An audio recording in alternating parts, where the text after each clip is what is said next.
Republican voters in House Speaker Dade Phelan's district have officially censured him, plus LGBTQ departments are spreading across Texas's college campuses. I'm Brandon Waltons. This is The Headline.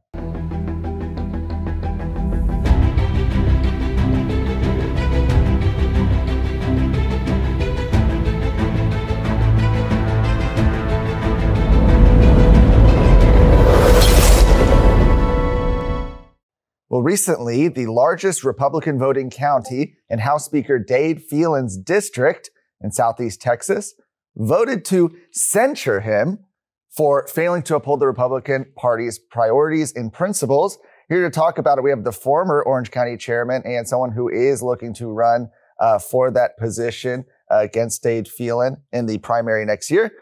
David Covey. David, thank you so much for joining. And this resolution came out. What were the biggest issues that the grassroots in Orange County have taken with the speaker right now? Well, right now, the things that really stand out to them is, first of all, that the speaker continues to appoint Democrat chairs to important committees where they can kill conservative legislation, but also where they can promote their own agenda. And so, for example, appointing a Democrat chair over the criminal jurisprudence or over the environment does not sit well with Republicans who spend so much of their time and their money to get Republicans elected. And then when their own representative thwarts them and promotes Democrats, I got to tell you, that was a huge issue for Orange County and Southeast Texas Republicans. But another issue was really how the whole property tax issue went down. And, you know, right now they're bragging that they passed this property tax relief. But let's look at the facts. This was a simple problem solving task of figuring out how to give a surplus of taxes that they stole from Texas taxpayers, how much of that to give back. And instead of doing it in their regular hours, they had to go into two special sessions to figure out how to give $12 billion back to taxpayers. So the Orange County Republican Party looked at these issues. They also looked at the border issue, and they said, Dade Phelan is not representing our values. This was not something that they did in a hot-headed manner or with malice. This was something that they have considered and watched his record, and his record speaks different than what his words actually say. You've been in the area since Dade Phelan was first elected to the House several years ago. I mean, has this been a shift over the past several years? Is this something that's come up suddenly? What's your read on it? Well, Dade Phelan has pretty much always said the right things in the district. But as a state representative, he had some good bills, some things that he did well. But as time has gone on, especially in his position as Speaker of the Texas House, he has increasingly catered to Democrats and liberals and their agenda, and he has refused to listen to his constituents. He's lost touch with his constituents, as his own record reflects him voting against the district. One of the issues listed in the censure resolution was the issue of school choice. We've already had two special sessions, as you mentioned. It looks like we're going to have at least a third in the fall for school choice. It seems to always have an issue in the House, but certainly was killed multiple times this last session. What do you think? What do you think the key is going to be to get that through? Well, this is a parental rights issue. Kids are not a ward of the state. They're given by God to parents, and so this is something where we need to allow the parents to have that decision-making ability. So, how does it pass the House? It's going to take some resolve, and it's going to take people putting pressure on their representatives and saying, this is what we want. But, you know, as far as Dade Phelan getting it passed, it's kind of like the property tax issue. It took them, you know, their whole regular session and then two special sessions.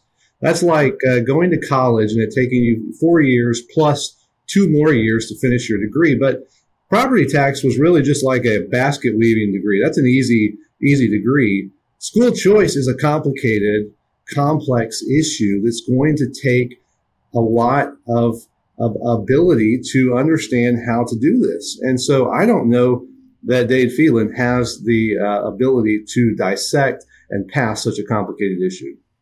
Last question, as a speaker, obviously, Dade Phelan raising a lot of money, has access to a lot of money from lobbyists, etc. What do you think the key is to defeating him in March? The key is educating the voters and connecting with them and outworking Dade Phelan. So we are out talking with people. We're going door to door. We're meeting the voters, and we're really telling them that we respect you. And as their representative, I will represent their values. Dade Phelan has a lot of money, and he thinks that he can just throw money at it and buy the seat.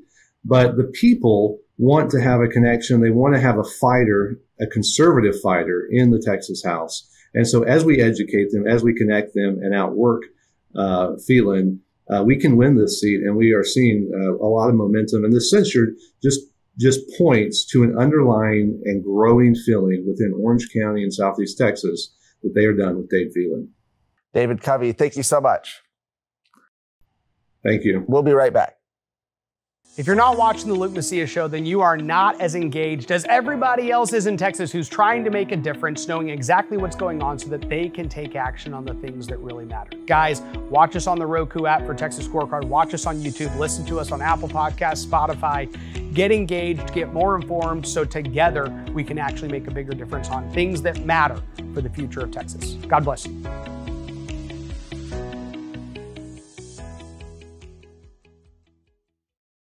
With Texas's regular legislative session now having passed, attention is turning on to some of the LGBTQ departments on Texas's taxpayer-subsidized university campuses. Here to talk about that and some other issues on the horizon, we have the president of the Texas Family Project, Brady Gray. Brady, thank you so much for joining.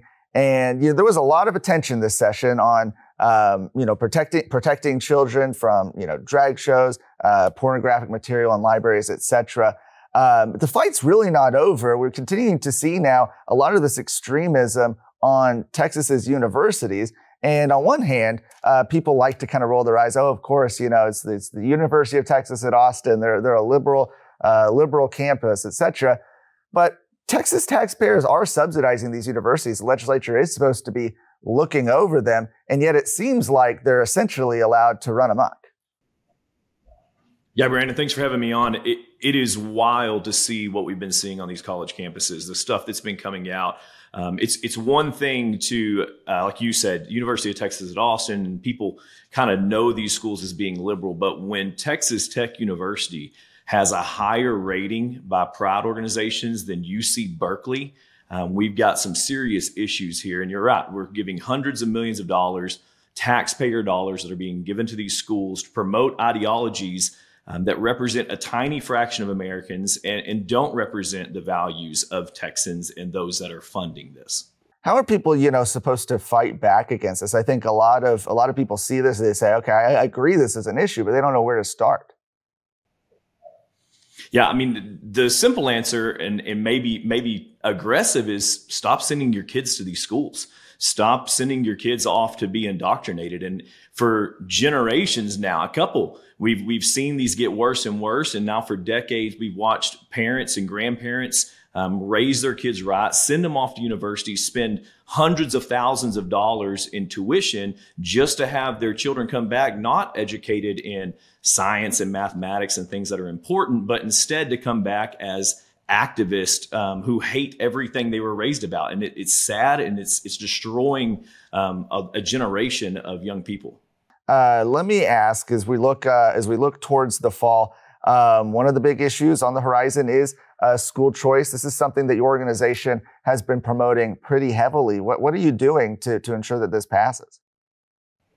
Yeah, so we've been working pretty hard to get some school choice passed. We met with some legislators already, to try to get them to support a more broad school choice program.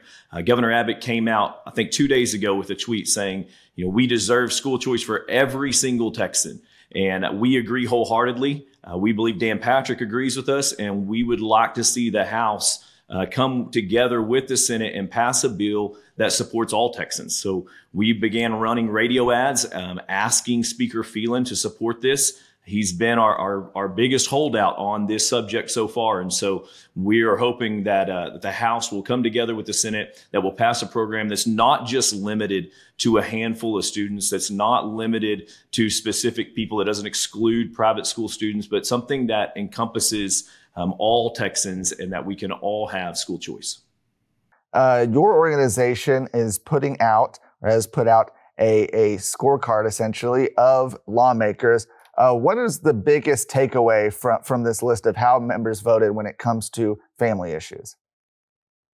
Yeah, I think the biggest takeaway is that the Senate did a really good job this session at getting things passed. I think that's a testament to how Dan Patrick has run that organization, has run that chamber. And so what we saw was 18 of 19 Republicans in the Senate get a 100 on our scorecard. That's unheard of. Wow. We scored 34 bills in that chamber, and all but one scored a 100, with one getting one bad vote in there. The House, not quite so good. We still saw a lot of good grades. We saw a lot of good bills passed. We had HB 900, SB 8, SB 12, SB 14. So we had good legislation passed, and really a historic session for family issues, a historic session for conservatives and for morals and values. And so we're excited about that. We're happy about that. But there's a lot more to be done. Where can people go if they want to follow the work that Texas Family Project is doing?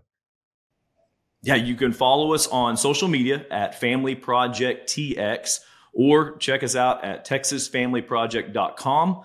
You can sign up there for our newsletter. You can donate at that link, but we would love to get you involved in what we're doing. Brady, thank you so much. Thank you, Brandon. Thank you for watching this episode of The Headline. If you're watching us on YouTube, go ahead, hit like, hit subscribe, hit that notification bell so you can be notified every time we have new content for you here at Texas Scorecard. For right now, I'm Brandon Waltons. Have a great weekend. No ads, no paywalls, no government grants, and no corporate masters. Just real news for real Texans. This is Texas Scorecard.